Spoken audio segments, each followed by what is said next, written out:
Hello everyone, and welcome to another episode of Xaereth Prevails, a Grand Arena story.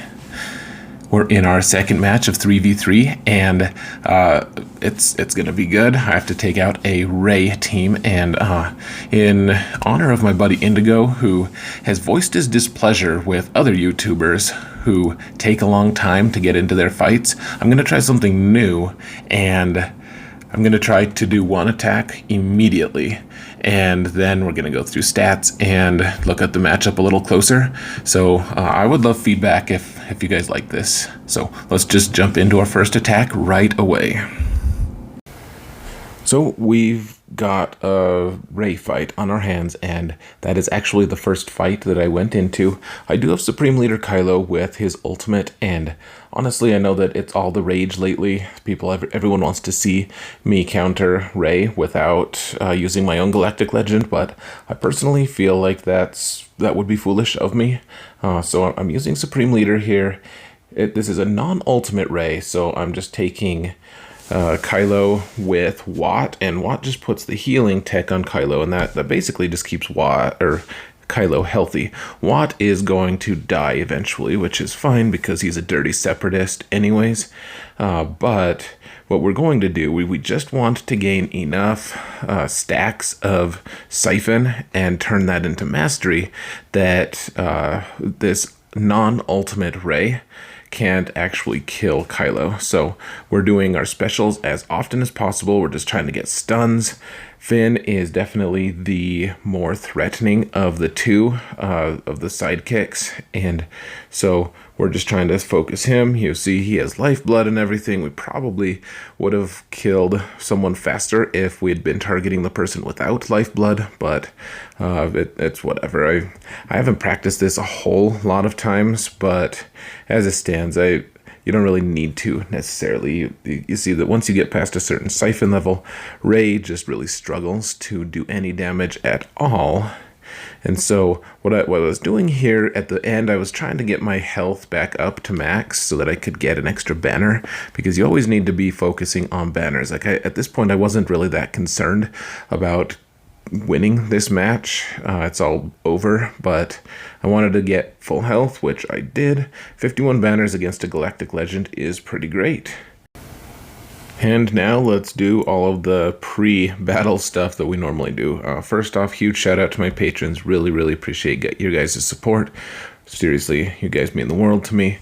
Now, I'm rank number 44 in Carbonite currently, and that'll change eventually. Gonna make Bronzium, as you guys saw at the end there, facing a person named Lowercase Felice, who is apparently the heir to the Jedi, as opposed to me, who is a spice freighter navigator.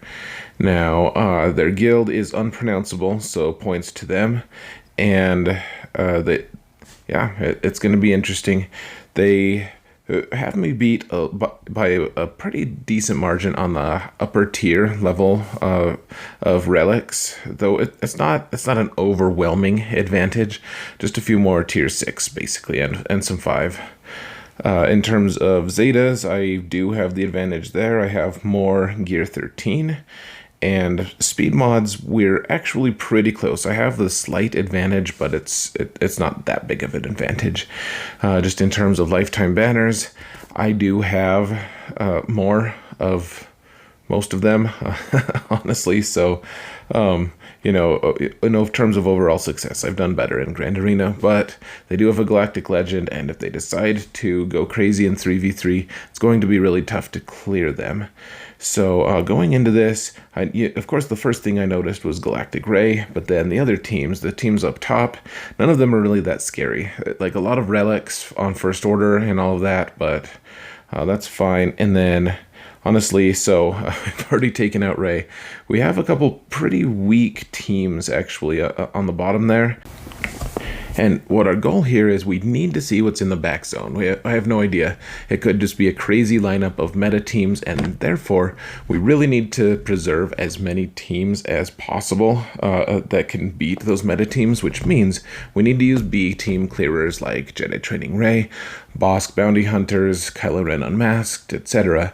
So luckily, my opponent did not put any extremely tough teams here, and you always feel reluctant in 3v3 to give up one of your good B killers, but honestly, if you can get those out of the way as fast as possible and save your meta teams, that's probably what you want to do anyways. You're going to be happy with that choice. So I decided to go with Bounty Hunters here against Talzin. I have the unique Zeta on Jango, which means any attacks on his turn, any of his attacks on his turn, will deny a revive, and that's really important against Night Sisters because Night Sisters can revive like crazy. Even with just these 3 characters here, there's 3 different ways for them to revive, and we want to deny all of that. So you can use Boba's Execute, that denies revives, and then any attacks from Jango during his turn will deny those revives. And so you see how Talzin is so close to dead here. She was on fire, which is good because she's a witch, and we should burn her. But because she died of a non-Jango or Boba attack, she was eligible to be revived, and therefore Daka revived her, predictably. And luckily it was too little too late, and we managed to get 53, not 54 though, so that was kind of unfortunate. Now this team, I debated for a long time because it has Rose, which Rose isn't good. Holdo's okay.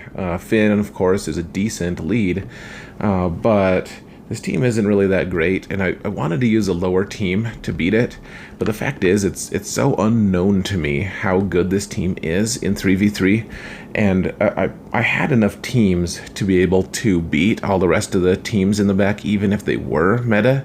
I figured this Jedi Training Ray was going to be a no-brainer team to be able to get the win, and probably going to just be able to deny them a turn at all. So you see that I just keep using mind tricks on Finn. I don't want him to go at all because we don't want him to ramp up his damage when he shoots. We don't want him to dispel all the debuffs that I'm doing. He can taunt, all of this stuff. We just want to keep him from doing anything while we kill his 2 sidekicks that aren't any good anyways. So that's exactly what I did. This team is amazing at control, even in 3v3. You can stun, you can daze, you can reduce turn meter, and you can eventually butcher them without giving them a turn. So 54 banners there, easy enough. And in the back, there was a bunch of, like, basically nothing. There wasn't much in the way of threat. Like, there wasn't even like a Geonosian team in the back. So up top here, we do have a couple good first order teams. We have the Night Sister zombie cheese team that we got to look out for. And honestly, this fight was probably the toughest to decide for me because Commander Luke can win this fight pretty easily, but at the same time, you got to be careful. If you're just taking 3 characters, these are all Relic 7 characters, and they can do a ton of damage to you if you're not careful. Sometimes you can time out with Commander Luke, depending on how they're modded. In this case, this Kylo Ren actually kind of had me worried because he has a lot of extra health, and that's really the build that you have to be worried about. So you take out Executioner first because you can take him out with Courage. Now the other 2 Kylos are actually immune to the use of Courage, because it's a % health damage, and what we're trying to do now, we want to kill Kylo, or rather Kylo Ren unmasked, but he regenerates his health so much that what we really need is Jedi Knight Anakin to put healing immunity on him. And as you can see, it's really hard to get it to stick. It stays on for 2 turns, but he takes so many turns because Kylo Ren original keeps doing his AoE, and that AoE gives Kylo Ren unmasked a ton of turn meter. And so he takes a couple turns right away, like all in a row. He keeps stunning characters, which I don't really have a way to dispel that. My General Kenobi's on defense. And honestly, there was a couple times I was like, I don't know if I'm gonna, I thought that this was gonna be a slam dunk win. I figured this was gonna be easy, but Jedi Knight Anakin it took a while to finally get the circumstances in place to actually take out Kylo. And once he folded, then we could focus on the original Kylo. And actually, I'm wondering if maybe I should have focused on the original Kylo in the first place, because he, as you can see, he's going down way faster and easier than his counterpart. I don't really know. I do know that I breathed a pretty huge sigh of relief when I finally took that team out. But yeah, so now we have this Hux team. Hux is tough because he denies turn meter gain, extra bonus turn meter gain. So I have Darth Revan and a couple of his Sith Empire cronies. Not his best ones, but I figured this team isn't based off of a ton of bonus turn meter. What you're getting, you know, you do have some bonus turn meter, but what you really get from this is just the you get a huge amount of speed boost. So I was hoping that I could go in and kill this team without them moving at all, but of course when I tried to kill Red Trooper first, he resisted that and Hux died in his place. So that was actually a pretty messy and inefficient win, but I did get the one shot, so that it's hard to ignore with that, or hard to ignore that. And now we're kind of just skipping back and forth here. I have Nest, and Nest is great to solo teams. You can see these are high relic teams. Like I think it's relic 5 on at least 2 of these characters. The TIE pilot isn't, but with Nest you just want to you need to stay free of daze, and you need to stay free of stun is basically what you have to be worried about. And there's no one here that has tenacity down. There's no one here that can stun reliably, and so just throw in Relic 7 Nest, and even though all these characters have high relics, they don't really stand a chance. Get 55 banners with one character, and you can just walk out laughing. Now you can see I put a little graphic on the left here with all the teams I have remaining, and I'm going to do a quick freeze frame here just to show you the teams that I have remaining to counter. And the goal here, I really wanted to get this feat with Grandmaster Yoda of getting 12 kills. I just wanted to get that out of the way. So the goal here was just to find a way to win using other teams and save the Asajj team with Zombie for my Jedi Revan team. And honestly, that wasn't going to be very tough, and I probably wouldn't have focused on that feat that much if they had put a ton of meta teams on. But there's no meta teams. There's just Rey, who was meta, and then after that there's nothing, like no good teams. So you know, and I have a bunch of really strong teams here. So the best here, the best solution was going to be Commander Luke against Bounty Hunters. You stun Bossk first so that he can't taunt right away, and then hopefully we can get a kill on one of the Bounty Hunters before Bossk actually does take a turn. And he has tenacity down on him, so I thought maybe I'd be able to stun him first, but I got a little greedy and just went for the kill on Jango as well. Got one of his lives down, but then Bossk did taunt, and honestly, this wasn't a high relic team. My team is high relic and well modded, so that was a pretty easy one. Now this weird droid team with HK, I was really hoping that I could get a stun off on Droideka, because Droideka does a huge amount of damage, and I wasn't sure if I could weather a huge hit from Droideka, but L3 did her job and made it so that I couldn't really stun Droideka in time. So I did get a dispel off, I got some turn meter reduction, and then eventually I took out Droideka. 53 banners though, because Droideka got that shot off. But 53 in 3v3 is honestly just fine. 54 is the max. So now I'm taking Traya against this this Poe lead team with the veterans, and it's kind of a weird thing. I thought maybe I'd experiment with isolate. If I isolated Han and then killed Chewie, you don't want to kill the lead, because then both the veterans are going to go crazy and try to kill you.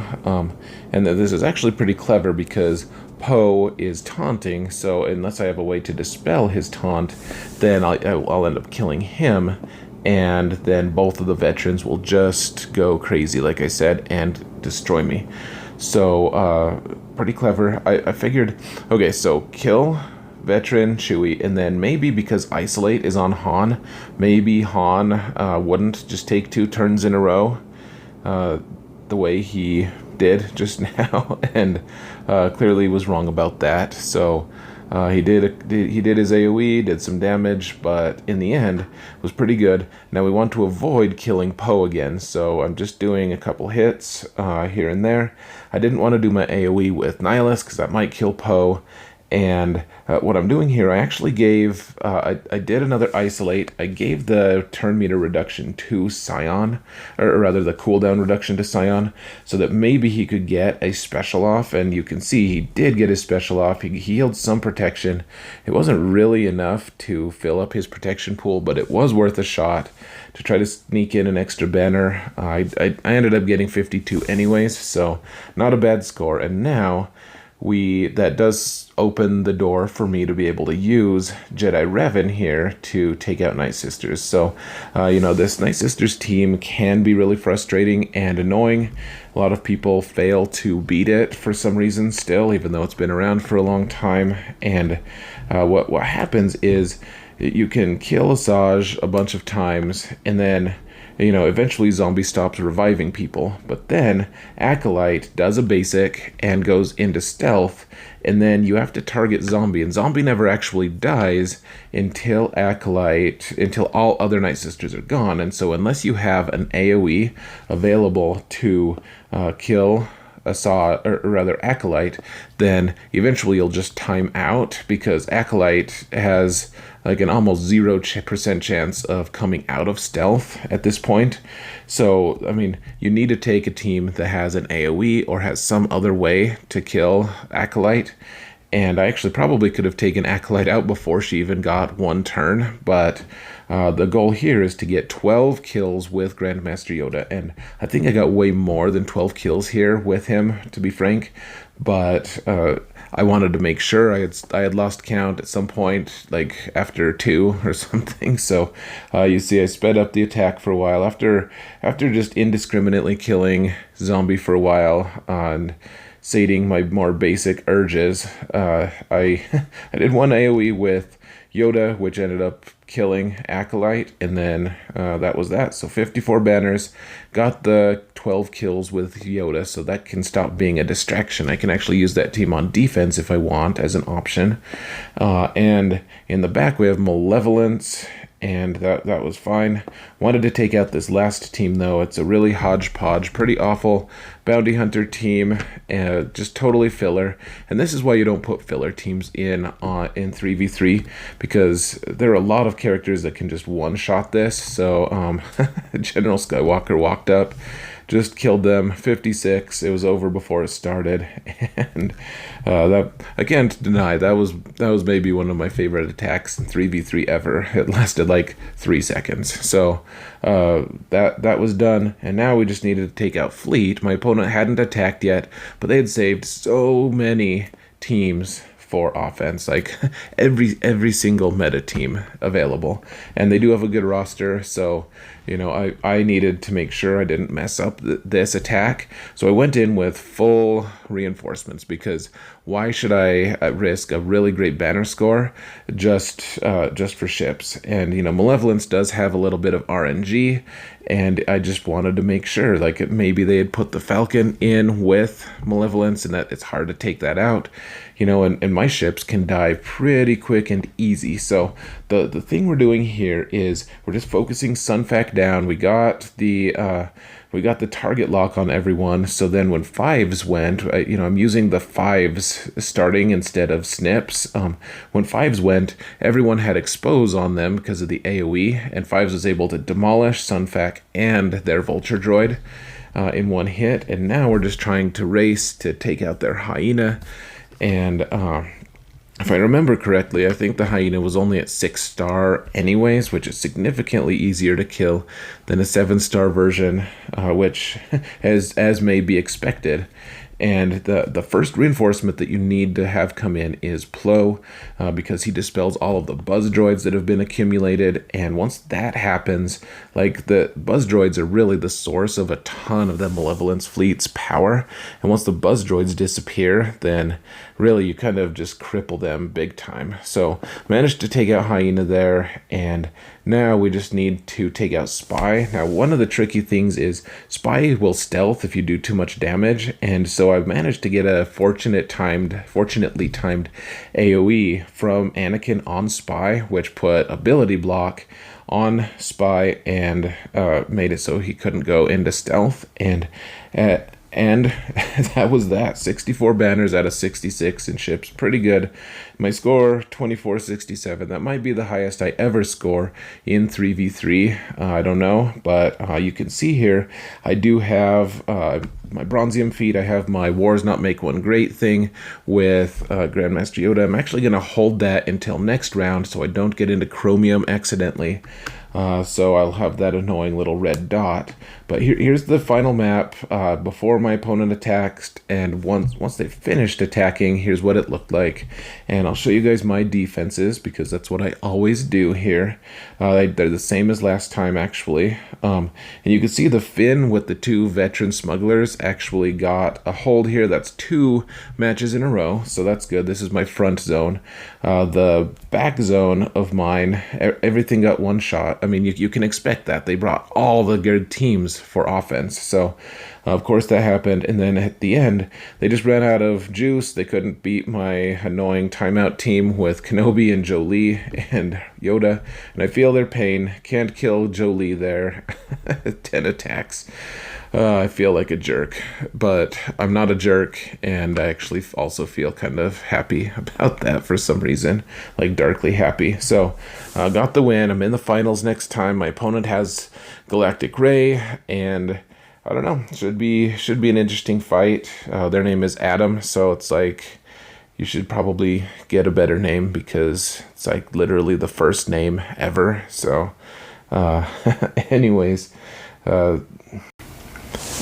It was a relatively easy fight. Honestly, that there were no meta teams except for Rey. You know, people have been saying that Rey is just an I win button, and I guess I just don't get it. Like, I have my Supreme Leader Kylo. Of course I can counter that. Maybe, like, Ultimate Rey is going to make it hard for me to counter Ultimate, with Supreme Leader Kylo. That might be hard. I don't know yet. We'll have to explore that when it comes, but as it stands, like, if that's your only line of defense and you just figure that's going to be your I win button, like, no offense to my opponent, but that wasn't close to enough. And, the rest of the teams on defense there were just kind of token, like, I expect you not to be able to clear my Rey team kind of defenses. So I don't know. So relatively easy match. This is why I titled the episode "The Perils of Having a Light Defense," because if your opponent knows how to do something with it, like, you can really run the score up. Anyways, I'm gonna leave you guys here. Stay tuned for the finals next time, and thank you all so much for watching. And remember that in all things, Xaereth prevails.